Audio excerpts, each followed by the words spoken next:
अगर आपको वीडियो अच्छा लगा तो लाइक करें, शेयर करें एंड चैनल को सब्सक्राइब करना ना भूलें।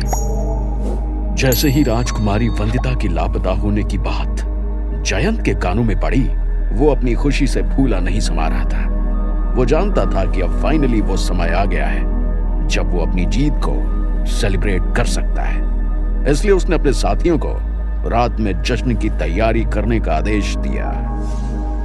वो तुरंत भूषण के पास पहुंचा। भूषण कल रात को ही घर वापस आया था। उसके हाथ पैर में कई घाव थे।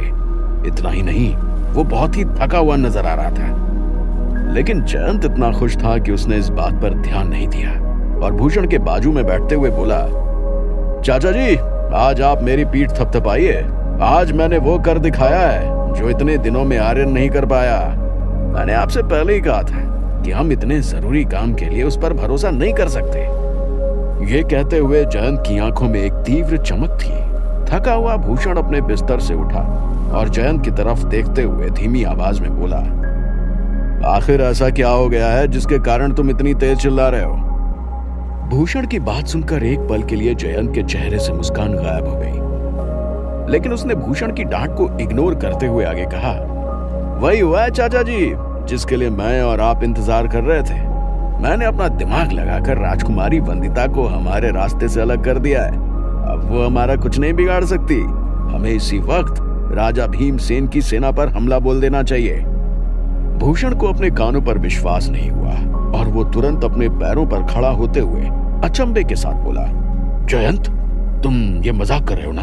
मैं अभी मजाक के मूड में नहीं हूं। अगर तुम झूठ बोल रहे हो तो इसी वक्त रुक जाओ, नहीं तो मैं तुम्हारा बहुत बुरा हाल करूंगा। अब जयंत को गुस्सा आ रहा था। वो जानता था कि भूषण ने कभी भी उसे एक ताकतवर इंसान की नजर से नहीं देखा था। शुरू से ही वो आर्यन की ताकत की मिसालें कसता रहता था। इसलिए जयंत चिल्लाते हुए बोला, क्यों आपको नहीं लगता कि मैं ऐसा कर सकता हूं? कि आपको मेरी ताकत पर बिल्कुल भी भरोसा नहीं है?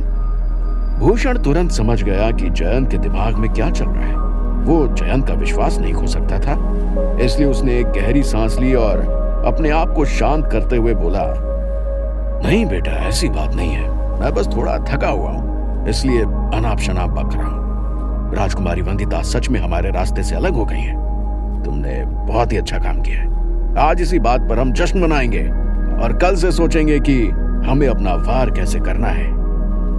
जयंत को बचपन से ही हमेशा आर्यन से नीचे माना गया था। यहाँ तक कि उसके पिता ने भी कभी भी उसकी तारीफ नहीं की थी। इतना ही नहीं, जयंत पढ़ा था, इसलिए डांट भी हमेशा उसे ही पड़ती थी। वो भूषण के मुंह से अपने लिए कुछ अच्छी बातें सुनना चाहता था। जैसे ही उसे ये सब बातें याद आई, उसके दिल में जल रही बदले की भावना भड़क उठी। वो अपनी माँ की आखिरी इच्छा भूला नहीं था। उसे याद था कि किस तरह उसकी माँ उसकी गोद में खून के आंसू रोते हुए गई थी। उसके मन में आर्यन के लिए गुस्सा और बढ़ गया। इसलिए उसने आज जो कुछ भी किया था उससे वो बहुत खुश था। उसने तुरंत अपना सिर हाँ में हिलाया और वो दोनों बाहर जश्न मनाने के लिए निकल गए। नाच गाने के साथ शराब और खाने का भी इंतजाम किया गया था। आर्यन का पूरा समूह खुशी की मदहोशी में डूबा हुआ था। जश्न के बीच में अचानक से मिहिर जयंत के पास आया और बोला, हमारे जश्न में हमारा सरदार कहाँ है?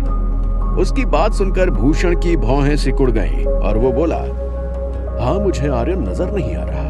कहीं वो हमारे लिए मुश्किलें पैदा ना कर रहा हो। भूषण ने आखिरी बात जयंत के कान में बोली। जयंत नहीं जानता था कि भूषण उसका फायदा उठा रहा था। वो जयंत की मदद लेकर आर्यन को बिजी रखना चाहता था ताकि वो अपने मकसद में कामयाब हो जाए। एक ऐसा मकसद जिसके बारे में किसी को भी पता नहीं था।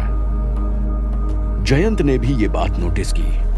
अचानक से उसके मन में एक डर बैठ गया था कि कहीं आर्यन वंदिता को ढूंढने तो नहीं निकल गया था। अगर ऐसी बात थी तो उसे तुरंत आर्यन को रोकना होगा। इसलिए वो नशे की हालत में अपनी जगह से उठा और बोला, मैं अभी उसे लेकर आता हूं। वो अपने घोड़े पर बैठा और तुरंत वहां से चला गया। शहर वासियों से पूछने के बाद उसे मालूम चला कि उन्होंने आर्यन को जंगल की तरफ जाते हुए देखा था। उसने तुरंत अपने घोड़े की लगाम खींची और आर्यन को ढूंढने निकल गया। वहीं आर्यन वंदिता के नाम की चीख लगा रहा था, लेकिन उसे कोई भी जवाब नहीं मिल रहा था। जैसे जैसे रात गहरी होती जा रही थी, वैसे वैसे आर्यन का दिल बैठता जा रहा था। उसने पूरे दिन शहर में वंदिता को ढूंढने की कोशिश की थी, लेकिन वो उसे कहीं नहीं मिली, ना ही बाजार में और ना ही नदी के किनारे जहां वो अक्सर समय बिताया करते थे। इसलिए आर्यन अब उसे जंगल में ढूंढते हुए आ गया था। उसका घोड़ा थक चुका था और उसे प्यास लगी थी। आर्यन जंगल में बह रही एक नहर के बारे में जानता था, इसलिए नहर के पास आकर वो तुरंत रुका और अपने घोड़े को पानी पिलाने लगा। रात के अंधेरे में वो अभी भी राजकुमारी वंदिता को ढूंढने की कोशिश कर रहा था। तभी अचानक से उसकी नजर जमीन पर पड़ी एक चमकती हुई चीज पर पड़ी। जैसे ही वो उस चीज के पास पहुंचा, आर्यन की आंखें फटी की फटी रह गईं, क्योंकि जमीन पर राजकुमारी वंदिता का एक झुमका पड़ा हुआ था। आर्यन उसे इसलिए पहचानता था क्योंकि वो हर दिन राजकुमारी वंदिता के कानों में उस झुमके को देखकर बहुत खुश होता था। झुमका उठाते ही वो तुरंत यहाँ वहां देखने लगा।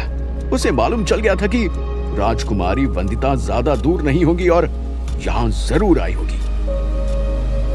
वो तुरंत अपने घोड़े के पास पहुंचा और वहां से भागने लगा, लेकिन तभी अचानक से उसे वहां पर एक और घोड़े की आवाज आई। आर्यन तुरंत अलर्ट हो गया और लड़ने के लिए तैयार हो गया, लेकिन तभी उसकी नजर एक जानी पहचानी परछाई पर पड़ी। उसके पीछे कोई और नहीं बल्कि जयंत खड़ा हुआ था। जैसे ही आर्यन ने जयंत को देखा, उसने तुरंत वंदिता का झुमका अपनी जेब में रख लिया। जयंत उसको देखते हुए बोला, इतनी रात को यहाँ क्या कर रहे हो? चलो वापस घर चलें, आज हम जश्न मना रहे हैं। आर्यन ने तुरंत बहाना बनाते हुए कहा, मैं यहाँ पर शिकार करने आया था, मगर रात ज्यादा होने के कारण मुझे कोई भी शिकार नहीं मिला। मैं वापस घर ही आ रहा था। वैसे हम किस बात का जश्न मना रहे हैं? जयंत जानता था कि आर्यन जंगल में क्या कर रहा था, लेकिन फिर भी उसने आर्यन के जख्मों पर नमक छिड़कते हुए कहा, हम जश्न इसलिए मना रहे हैं क्योंकि राजकुमारी वंदिता हमारे रास्ते से हट चुकी है। अब हमें शीतलपुर पर राज करने से कोई नहीं रोक सकता। उसकी बात सुनकर आर्यन को इतना गुस्सा आया कि वो इसी वक्त पूरी दुनिया तबाह कर दे, मगर उसे मालूम था कि उसे अगर वंदिता को ढूंढना है तो उसे जरूर ही खुशी दिखानी पड़ेगी। इसलिए उसने एक फेक स्माइल के साथ कहा, ये आप क्या कह रहे हैं भैया? क्या सच में मेरा काम इतना आसान हो गया है? ये तो बहुत ही बढ़िया बात है। हमें इसका जश्न जरूर मनाना चाहिए। चलिए, मैं आपके साथ घर चलता हूं। इतना कहकर उसने अपने घोड़े की दिशा बदली और वहां से जाने लगा। जयंत एक पल के लिए चौंक गया कि आर्यन इतनी आसानी से उसकी बात कैसे मान सकता था। उसे दाल में कुछ काला लग रहा था, लेकिन फिर वो आर्यन के साथ वापस अड्डे पर जाने लगा। भले ही आर्यन ने जयंत का शक कम करने के लिए झूठ बोला था, लेकिन उसकी नजर अभी भी राजकुमारी वंदिता को ढूंढ रही थी। मगर वो जानता था कि इस वक्त उसे अपनी खोज रोकनी होगी। अड्डे पर पहुंचने के बाद जयंत दोबारा से अपनी खुशी में लीन हो गया। उसने शराब पीना शुरू कर दिया। देखते ही देखते आर्यन का पूरा समूह शराब के नशे में था। उनका जश्न देर रात तक चलता रहा, मगर आर्यन ने शराब की एक बूंद को भी हाथ नहीं लगाया। वो उस जश्न के खत्म होने का इंतजार कर रहा था। थोड़ी देर में आर्यन के अड्डे पर पूरी तरह से सन्नाटा छा गया। सभी अपने अपने टेंट में जाकर सो चुके थे।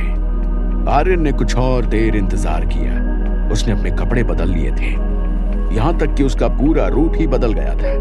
उसके मुंह पर एक मूछ लगी हुई थी और गाल पर एक बड़ा सा तिल। डाकू होने के कारण उसे बहरूपिया बनने में कोई दिक्कत नहीं आने वाली थी।